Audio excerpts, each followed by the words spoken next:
जय हिंद दोस्तों। आज हम पढ़ने वाले हैं भौतिक विज्ञान का, जो कि हमारा टॉपिक होने वाला है मात्रक इकाई के बारे में। तो आज हम एसआई मात्रक के बारे में पढ़ेंगे। प्रीवियस वीडियो में हमने 31 क्वेश्चन तक कर लिया था, आज उसके बाद का देखेंगे। तो चलिए स्टार्ट करते हैं हमारा 32 नंबर का क्वेश्चन। तो देखिए सूची 1 को मात्रा को सूची 2 में इकाई के साथ सुमेलित करना है, जो कि सूची नीचे दिए गए कोड का प्रयोग करते हुए सही उत्तर चुनना है। तो सूची 1 को सूची 2 में सुमेलित करना है। तो ऊंच वेग का देखिए इकाई क्या होगा, तो ऊंच वेग का इकाई हो जाएगा। तो देखिए ऊंच वेग का इकाई क्या हो जाएगा, तो ऊंच वेग का इकाई हो जाएगा मैक हो जाएगा। और फिर तरंग दैर्घ्य का हो जाएगा, तो तरंग दैर्घ्य का क्या हो जाएगा, तरंग दैर्घ्य का हो जाएगा एंगस्ट्रॉम हो जाएगा इसका इकाई। और दाब का हो जाएगा पास्कल। और फिर देखिए ऊर्जा का हो जाएगा मात्रक इकाई हो जाएगा जूल हो जाएगा। तो इसका राइट आंसर हो जाएगा ए का 1, बी का 2 और सी का 3 और डी का 4। तो इसका राइट आंसर देखते हैं कौन सा पड़ेगा। देखिए ऑप्शन नंबर सी इसका राइट आंसर हो जाएगा, जो कि लाइन से दिया हुआ है। आइए समझते हैं द्रव यांत्रिकी फ्लूइड मैकेनिक्स के बारे में के संदर्भ में मैक संख्या किसी की माध्यम के सापेक्ष वस्तु की चाल, देखिए वस्तु की चाल को v से दर्शाते हैं तथा उस माध्यम में ध्वनि की चाल को a से दर्शाते हैं का अनुपात है। अतः मैक उच्च वेग को प्रदर्शित करने हेतु प्रयुक्त होता है। तरंगदैर्घ्य का मापन एंगस्ट्रॉम में किया जाता है, जबकि दाब का मात्रक पास्कल तथा ऊर्जा का मात्रक जूल होता है। अगला देखते हैं क्वेश्चन नंबर 33 हो जाएगा। जूल ऊर्जा से उसी तरह संबंधित है जैसे पास्कल संबंधित है। तो देखिए किससे संबंधित, मात्रा से, दबाव से, घनत्व से, शुद्धता से या उपयुक्त में से कोई नहीं। तो देखिए क्या है, जूल ऊर्जा से उसी तरह संबंधित है जैसे पास्कल संबंधित है दबाव से। तो ऑप्शन नंबर बी इसका राइट आंसर हो जाएगा, जो कि अभी हम व्याख्या देख चुके हैं अभी पिछले वाले वीडियो में। देखिए क्वेश्चन नंबर 34 का क्या हो जाएगा, 1 माइक्रोन बराबर क्या होता है, तो 1 माइक्रोन बराबर होता है 1/1000 मिलीमीटर होता है। तो ऑप्शन नंबर सी इसका राइट आंसर हो जाए। आइए समझते हैं कैसे होगा। तो देखिए इसको समझते हैं, 1 माइक्रोन बराबर 10 के पावर में क्या है, -6 मीटर होगा। तो देखिए इसी को क्या करेंगे, मिलीमीटर में जब कन्वर्ट करेंगे, तो देखिए यहाँ करेंगे 10 की घात में 6 गुणे 10 घात में 3, तो दोनों घात यहाँ से घट जाएगा। तो क्या हो जाएगा, 10 की घात में -3 मिलीमीटर। यहाँ देखिए 10 के पावर में 3 है, इसका मतलब क्या हो जाएगा, यहाँ पे 3 जीरो है आपका। तो हो जाएगा देखिए इक्वल टू क्या हो जाएगा, 1/1000 मिलीमीटर के बराबर हो जाएगा 1 माइक्रोन के बराबर। तो यहाँ 1 माइक्रोन बराबर 1/1000 मिलीमीटर के बराबर हो जाएगा। अगला क्वेश्चन है, क्वेश्चन नंबर हमारा 35 है। 1 माइक्रोन लंबाई प्रदर्शित करता है, किसको प्रदर्शित करता है, तो 10 घात में -4 सेंटीमीटर की लंबाई को प्रदर्शित करता है। तो ये इसका राइट आंसर हो जाएगा ऑप्शन नंबर बी। जैसे 1 माइक्रोन 10 घात में -6 मीटर लंबाई प्रदर्शित करता है, इसी प्रकार म्यू से प्रदर्शित करते हैं। 1 माइक्रोन बराबर 0.00001 मीटर होता है, इक्वल टू क्या हो जाएगा, 1 माइक्रोन बराबर 0.0001 सेंटीमीटर हो जाएगा। तो बराबर हो जाएगा 10,000 सेंटीमीटर बराबर 10 की घात में 4 सेंटीमीटर। यहाँ देखिए 4 जीरो है, इसी को 10 के पावर में 4 कर दिया है। और इसी को अगर बटे को गुण उसमें बदलेंगे, तो देखिए 1/10 को सीधा लिखना चाहेंगे तो 10 घात में -4 हो जाएगा। ऊपर जाने के बाद ये वाला -4 में बदल जाएगा, यहाँ प्लस है, ऊपर में जाने के बाद ऋण हो जाता है। तो ऑप्शन नंबर देखिए इसका राइट आंसर क्या हो जाएगा, तो इसका राइट आंसर हमारा हो जाएगा ऑप्शन नंबर बी। अगला देखते हैं क्वेश्चन नंबर 36 हो जाएगा। निम्नलिखित में से कौन सा एक सुमेलित नहीं है, तो ऑप्शन नंबर कौन सा है, डेसिमल क्या हो जाएगा, डेसिमल ध्वनि की प्रबलता की इकाई होता है, साउंड इंटेंसिटी का होता है। और अश्व शक्ति बराबर शक्ति क्या इकाई होता है, समुद्री मील का देखिए नौ संचालन में दूरी की इकाई होता है। और सेल्सियस की ऊष्मा की इकाई नहीं होता है। तो ऑप्शन नंबर डी इसका गलत हो जाएगा, जो कि सुमेलित नहीं है। आइए जानते हैं, देखिए सेल्सियस ताप को मापने का मात्रक है, ऊष्मा का मात्रक कैलोरी होता है। नौ संचालन में प्रयुक्त दूरी को मापने की इकाई समुद्री मील है। शक्ति का मात्रक जूल या सेकेंड होता है जिसे वाट कहते हैं, और एक अश्वशक्ति बराबर 746 वाट के समतुल्य होता है। ध्वनि की प्रबलता को डेसिबल मात्रक में मापते हैं। तो देखिए क्या हो जाएगा, सेल्सियस क्या हो जाएगा, तो सेल्सियस ताप को मापने का मात्रक है। तो देखिए यहाँ पे सेल्सियस ताप को मापने का मात्रक होता है, तो ये वाला इसका असुमेलित हो जाएगा, इसीलिए right answer option number D होगा। आइए देखते हैं क्वेश्चन नंबर 37, और निम्नलिखित में से कौन सी एक ऊष्मा की इकाई नहीं है। किलो कैलोरी, किलो जूल या वाट। देखिए कौन सी एक ऊष्मा की इकाई नहीं है, तो वाट एक ऊष्मा की इकाई नहीं है। ऑप्शन नंबर डी इसका राइट आंसर हो जाएगा। आइए जानते हैं, देखिए ऊष्मा एक प्रकार की ऊर्जा है जो पदार्थों के मध्य तापांतर को व्यक्त करती है। ऊष्मा एक स्थान से दूसरे स्थान को स्थानांतरित होती है, और यह स्थानांतरण हमेशा अधिक ताप वाले पदार्थ से कम ताप वाले पदार्थ के मध्य होता है। ऊष्मा का मापन calorie, kilo calorie, kilo joule में किया जाता है। देखिए जूल किलो जूल में किया जाता है। वाट देखिए शक्ति के मापन के लिए प्रयुक्त की जाती है, और वाट बराबर होता है जूल प्रति सेकेंड होता है। अगला देखते हैं क्वेश्चन नंबर 38 हो जाएगा हमारा। ऊष्मा की इकाई निम्नलिखित में से कौन नहीं है। सेंटीग्रेड, कैलोरी, अर्ग, जूल। क्या हो जाएगा, ऊष्मा की इकाई निम्नलिखित में से कौन नहीं है, तो सेंटीग्रेड नहीं है। तो ऑप्शन नंबर ए इसका राइट आंसर हो जाएगा। आइए जानते हैं कैसे होगा। देखिए ऊष्मा की इकाई सेंटीग्रेड नहीं है, बल्कि तापमान की इकाई है। कैलोरी, जूल एवं अर्ग ऊष्मा की इकाई है। ऊष्मा ऊर्जा का एक रूप है। जब ऊर्जा एक पिंड से दूसरे पिंड में तापांतर के कारण स्थानांतरित होती है, तब स्थानांतरित होने वाली ऊर्जा ऊष्मा कहलाती है। तो ये इसका व्याख्या हो गया दोस्तों। तो अगला क्वेश्चन देखते हैं दोस्तों, क्वेश्चन नंबर 39 हो जाएगा। इससे पहले अगर वीडियो में आप नए होंगे तो हमारे चैनल को सब्सक्राइब कीजिएगा, लाइक कीजिएगा, शेयर जरूर कीजिएगा। आइए बढ़ते हैं अगले प्रश्न की ओर। तो प्रश्न नंबर 39 हो जाएगा।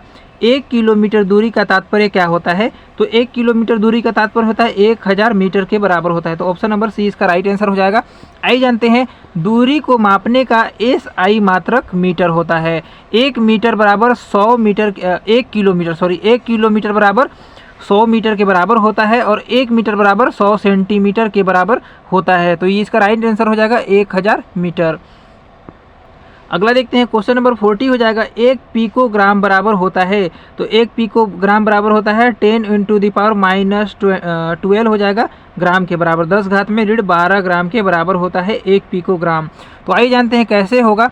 देखिए द्रव्य को मापने की लघुत्तम इकाइयाँ मिलीग्राम, माइक्रोग्राम, नैनोग्राम, पिकोग्राम तथा फेम्टोग्राम होती है। तो ये सभी क्या है, द्रव्यमान को मापने की इकाई है। तो 1 पिकोग्राम कितना हो जाएगा, तो 1 पिकोग्राम बराबर हो जाएगा 10 के घात में ऋण 12 ग्राम, और 1 मिलीग्राम बराबर 10 घात में ऋण 3 ग्राम, 1 मिलीग्राम बराबर 10 घात में ऋण 3 ग्राम, और क्या हो जाएगा, 1 माइक्रोग्राम बराबर 10 घात में ऋण 6 ग्राम, और 1 नैनोग्राम बराबर 10 घात में ऋण 9 ग्राम हो जाएगा, और 1 फेप्टोग्राम बराबर 10 घात में ऋण 15 ग्राम होता है। तो ये सभी मात्रक याद रखिएगा।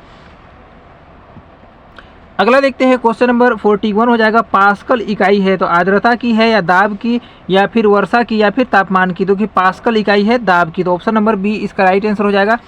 आइए जानते हैं, देखिए किसी तल के इकाई क्षेत्रफल पर लगने वाले बल को दाब, प्रेशर कहते हैं। दाब एक अदिश स्केलर क्वांटिटी है। दाब का मात्रक न्यूटन प्रति मीटर स्क्वायर होता है, जिसे पास्कल कहते हैं। 1 पास्कल बराबर 1 न्यूटन प्रति मीटर स्क्वायर होता है। तो ये वाला याद रखिएगा, 1 पास्कल बराबर 1 न्यूटन प्रति मीटर स्क्वायर के बराबर होता है। अगला देखते हैं क्वेश्चन नंबर 42 हो जाएगा। दाब की इकाई क्या है। न्यूटन प्रति वर्ग मीटर, न्यूटन मीटर या फिर न्यूटन या मीटर। तो देखिए या फिर उपयुक्त में से कोई नहीं। क्या हो जाएगा, दाब की इकाई होता है न्यूटन प्रति वर्ग मीटर होता है। तो ऑप्शन नंबर ए इसका राइट आंसर हो जाएगा। आइए जानते हैं कैसे होगा। देखिए किसी तल के इकाई क्षेत्रफल पर लगने वाले बल को दाब कहते हैं। दाब एक अदिश राशि है। दाब का मात्रक न्यूटन प्रति मीटर स्क्वायर होता है, जिसे पास्कल कहा जाता है। तो ये इसका राइट आंसर हो जाएगा। देख सकते हैं ये वाला व्याख्या था। अगला देखते हैं क्वेश्चन नंबर 43 हो जाएगा। दाब का मात्रक क्या होता है। तो दाब का मात्रक आइए जानते हैं, किलोग्राम प्रति वर्ग सेंटीमीटर या फिर किलोग्राम प्रति सेंटीमीटर या फिर किलोग्राम प्रति मिलीमीटर या फिर किलोग्राम प्रति घन सेंटीमीटर या फिर उपयुक्त में से कोई नहीं। तो क्या इसका राइट आंसर हो जाएगा? तो इसका राइट आंसर हो जाएगा उपयुक्त में से कोई नहीं हो जाएगा। आइए समझते हैं कैसे होगा। किलोग्राम बल प्रति वर्ग centimetre KG into F by CM का वर्ग, जिसे प्रायः किलोग्राम प्रति वर्ग सेंटीमीटर से ही निरूपित किया जाता है, दाब की एक अप्रचलित इकाई है। यह एसआई प्रणाली का अंग नहीं है। दाब की वर्तमान में प्रचलित इकाई न्यूटन प्रति मीटर स्क्वायर पास्कल होता है। अगला देखते हैं, क्वेश्चन नंबर 44 हो जाएगा। देखिए, पारिस्थितिक दाब एटमॉस्फेरिक प्रेशर की इकाई क्या है? बार, नॉट या फिर जूल या फिर ओम। तो क्या होता है? पारिस्थितिक दबाव की इकाई होता है बार। तो ऑप्शन नंबर ए इसका राइट आंसर हो जाएगा। आइए जानते हैं कैसे होगा। देखिए, वायुमंडलीय दाब का गैर एसआई मात्रक बार है, जो 10⁵ न्यूटन प्रति मीटर स्क्वायर के समतुल्य होता है। एसआई, देखिए इसे एसआई मात्रक के रूप में पास्कल द्वारा परिभाषित किया जाता है, जैसे कि एक बार बराबर 10⁵ पास्कल के बराबर होता है। तो ये वाला याद रखिएगा। अगला देखते हैं, क्वेश्चन नंबर 45। निम्नलिखित में से दाब की इकाई है बार, पीए या फिर टॉर या फिर एटीएम। क्या हो जाएगा? निम्नलिखित में से दाब की इकाई क्या हो जाएगा? तो दाब की इकाई हो जाएगा हमारा ऑप्शन नंबर क्या हो जाएगा? सही विकल्प का चयन कीजिए। इसमें दिए केवल बीडी या फिर केवल बीसीडी या फिर केवल एबीसीडी, एबीडी या फिर सभी एबीसीडी। तो देखिए, दाब की इकाइयाँ कौन कौन से हैं? तो दाब की इकाई सभी हो जाएगा। ऑप्शन नंबर डी इसका राइट आंसर हो जाएगा। आइए समझते हैं व्याख्या के माध्यम से। देखिए, किसी पृष्ठ के प्रति एकांक क्षेत्रफल पर आरोपित बल को दाब के रूप में परिभाषित किया जाता है। दाब की एसआई इकाई पास्कल है, जो कि 1 न्यूटन प्रति एकांक वर्ग मीटर को 1 पास्कल के रूप में परिभाषित किया जाता है। दाब की अन्य इकाइयाँ बार, टॉर तथा एटमॉस्फेयर एटीएम है, जो कि 1 पास्कल बराबर क्या होता है? 10⁵ बार के बराबर होता है। तो अतः विकल्प डी सही होगा, जो कि सभी उत्तर सही होगा।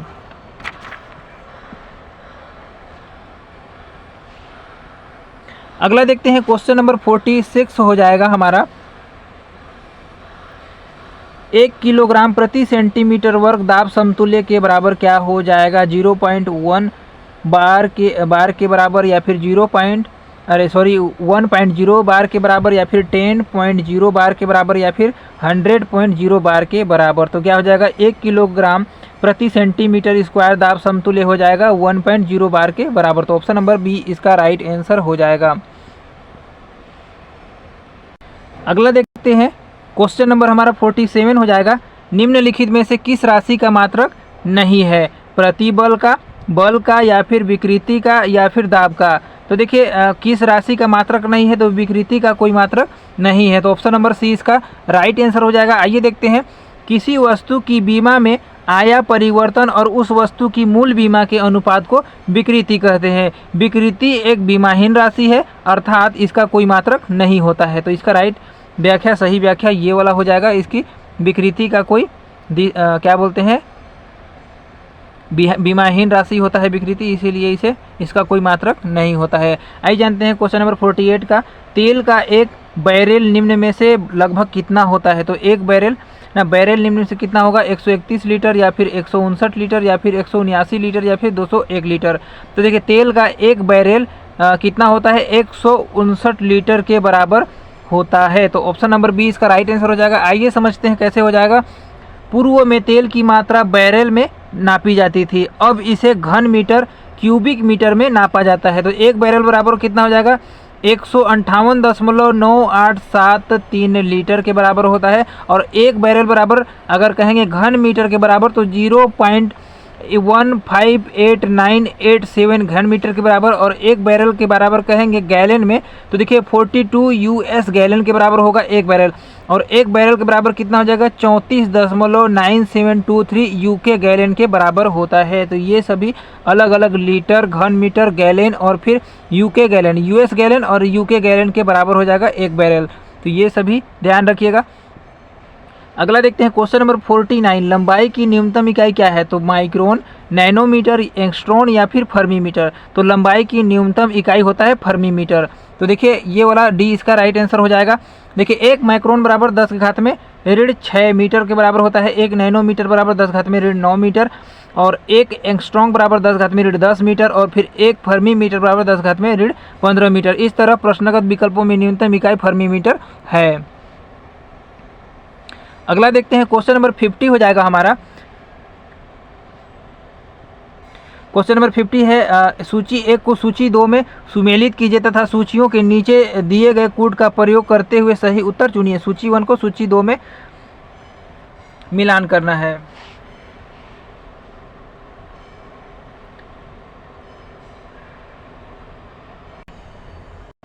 तो देखिए क्यूसेक का क्या हो जाएगा? तो क्यूसेक का हो जाएगा, क्यूसेक क्या होता है? तो प्रवाह की दर। देखिए प्रवाह की दर रेट ऑफ फ्लो को मापने के लिए किया जाता है। ए का हो जाएगा 3, और बाइट का हो जाएगा कंप्यूटर, है ना, इसमें बाइट का हो जाएगा कंप्यूटर। और रिक्टर किसका होता है? तो भूकंप की तीव्रता नापने के लिए रिक्टर का प्रयोग किया जाता है। और बार बराबर क्या हो जाएगा? बार का हो जाएगा दाब हो जाएगा। तो ऑप्शन नंबर ए का 3, और फिर बी का हो जाएगा 4, और सी का 2। ए का 3, बी का 4 और सी का 2। क्या हो जाएगा इसका? ए का 3, बी का 4, सी का 2। तो ये ए का 3, बी का 4 इसमें भी है, ए का 3, बी का 4। तो ऑप्शन नंबर बी इसका राइट आंसर हो जाएगा। ए का 3, बी का 4, सी का 2 और 1। तो क्या हो जाएगा? क्यूसेक का हो जाएगा प्रवाह, क्या है? प्रवाह की दर को मापने के लिए किया जाता है। बाइट कंप्यूटर को किया जाता है। रिक्टर भूकंप को किया जाता है। और फिर बार किया जाता है दाब के लिए। आइए समझते हैं व्याख्या के माध्यम से। देखिए जल प्रवाह की दर को मापने के लिए क्यूबिक फीट प्रति सेकेंड क्यूसेक का प्रयोग किया जाता है। कंप्यूटर के संदर्भ में बाइट डिजिटल सूचना की एक इकाई है। रिक्टर भूकंप की तरंगों की तीव्रता मापने का एक गणितीय पैमाना है। और बार दाब की एक इकाई है। यह 100 किलो मतलब 10 के घात में 5 पास्कल के बराबर होता है। तो ये सभी इसका व्याख्या रहा दोस्तों। आशा करता हूँ समझ में आया होगा। अगला देखते हैं क्वेश्चन नंबर 51 है क्यूसेक में क्या मापा जाता है? क्यूसेक में देखिए जल का बहाव मापा जाता है। अभी हम पढ़े थे, ऑप्शन नंबर सी इसका राइट आंसर हो जाएगा, और उसका व्याख्या भी देखे थे। अगला देखते हैं एनटीयू मापने की इकाई क्या है? पानी का दाब, जल का तापमान, जल की अम्लता या फिर जल की अविलता, टर्बिडिटी या फिर अनुतरित प्रश्न। तो क्या हो जाएगा? देखिए एनटीयू मापने की इकाई है जल की अविलता। ऑप्शन नंबर डी इसका राइट आंसर हो जाएगा। आइए समझते हैं कैसे होगा। देखिए एनटीयू का आशय है नेफेलोमेट्रिक टर्बिडिटी यूनिट। तो देखिए क्या है? एनटीयू का आशय है नेफेलोमेट्रिक टर्बिडिटी यूनिट से है। यह किसी तरल पदार्थ की अविलता या जल में निलंबित कणों की उपस्थिति को मापने के लिए प्रयोग किए जाने वाली इकाई है।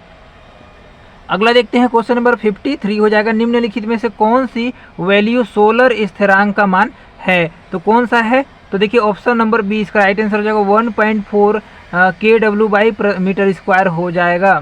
देखिए सोलर क्या हो जाएगा? देखिए इसका सौर स्थिरांक पृथ्वी के वायुमंडल की ऊपरी सतह के प्रति इकाई क्षेत्रफल प्रति सेकंड प्राप्त होने वाली सौर ऊर्जा की मात्रा है।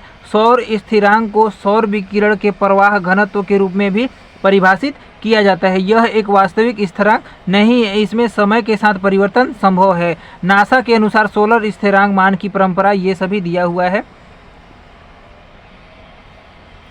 अगला देखते हैं क्वेश्चन नंबर, तो है क्या ये वाला? देखिए मान की परास मतलब 1.318 किलोवाट प्रति मीटर स्क्वायर से 1.422 किलोवाट प्रति मीटर स्क्वायर। नॉमिनल में क्या हो जाएगा? 1.368 किलोवाट प्रति मीटर स्क्वायर होती है। अतः निकटतम उत्तर विकल्प ऑप्शन बी दिया गया है, इसीलिए इसका आंसर माना गया है ऑप्शन नंबर बी को। आइए जानते हैं क्वेश्चन नंबर 54 हो जाएगा। निम्नलिखित में से कौन एक वायुमंडल के ओजोन परत की मोटाई नापने वाली इकाई है। बहुत ही इंटरेस्टिंग क्वेश्चन है दोस्तों। नॉट है या फिर डॉप्सन है या फिर पुआज है फिर मैक्सवेल। तो देखिए कौन एक वायुमंडल के ओजोन परत की मोटाई नापने वाली इकाई है, तो डॉप्सन से नापा जाता है। ऑप्शन नंबर बी इसका सही उत्तर हो जाएगा।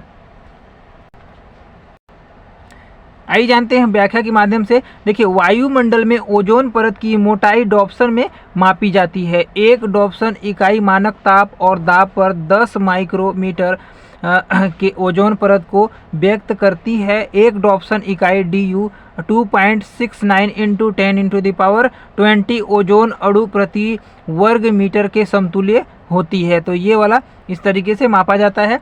अगला देखते हैं क्वेश्चन नंबर 55 हो जाएगा। जमीन से वायुमंडल के शीर्ष तक हवा के एक स्तंभ में ओजोन की मोटाई खाली स्थान के रूप में मापा जाता है। ओजोन इकाई या फिर थॉम्सन यूनिट या फिर डॉप्सन इकाई या फिर उपयुक्त में से कोई नहीं। तो देखिए जमीन से वायुमंडल के शीर्ष तक हवा के एक स्तंभ के ओजोन की मोटाई को डॉप्सन इकाई के रूप में मापा जाता है। तो ऑप्शन नंबर सी इसका राइट आंसर हो जाएगा। अभी हम व्याख्या देखे थे।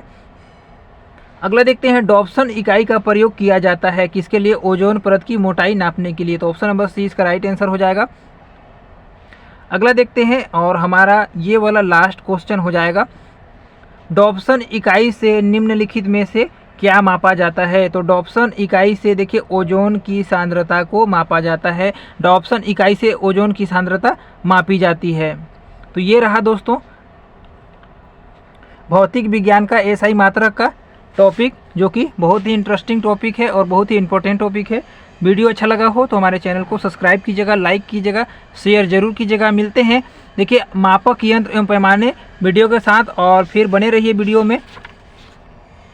उसके बाद हम पढ़ने वाले हैं मापक यंत्र एवं पैमाने का क्वेश्चन आंसर लाने वाले हैं। अगर वीडियो अच्छा लगा हो तो हमारे चैनल को सब्सक्राइब जरूर कीजिएगा।